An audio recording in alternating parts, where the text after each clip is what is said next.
Muhim 3 ochkoga ega chiqdik. Ozodiyda oson bo'lmaydi. Kapadze Qirg'iziston ustidan g'alaba. Eldorning zarbasi va Masharipovning o'ynamasligi haqida.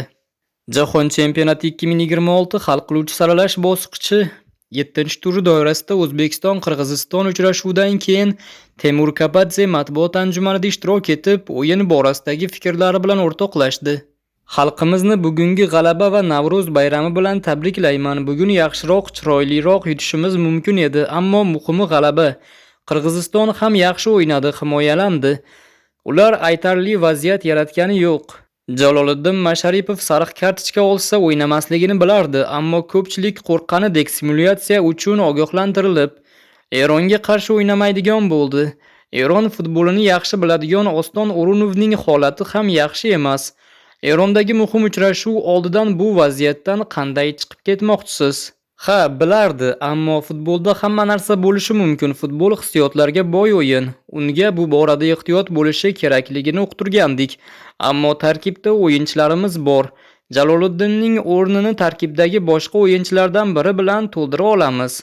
Ha, Masharipovning yo'qotilishi boshog'riq bo'ladi, ammo vaziyatdan chiqib keta olamiz. Penalti haqida Eldor ham yaxshi tepdi, ammo raqib posboni ham yaxshiroq harakat qilib qaytardi. Maksim Lisitsin: chetlatishdan keyin o'yin uchun rejalarimiz o'zgarib ketdi. Biz bunga tayyor emasdik.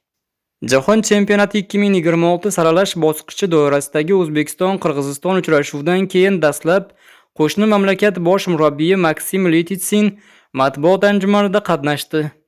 O'yin biz uchun va muxlislar kutganidek o'tmadi. Bu chetlatish bilan bog'liq edi. Chetlatishdan keyin rejalarimiz o'zgardi.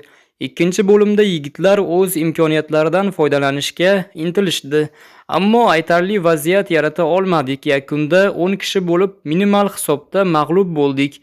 Biz bugun maydonda 10 kishi bo'lib qolishga tayyor emasdik. Kojo zaxiraga olingach nimadan norozi edi? Har bir futbolchi bunday katta o'yinlarda ko'proq harakat qilishni istaydi. Kojo ham ko'proq o'ynashni istadi, xolos.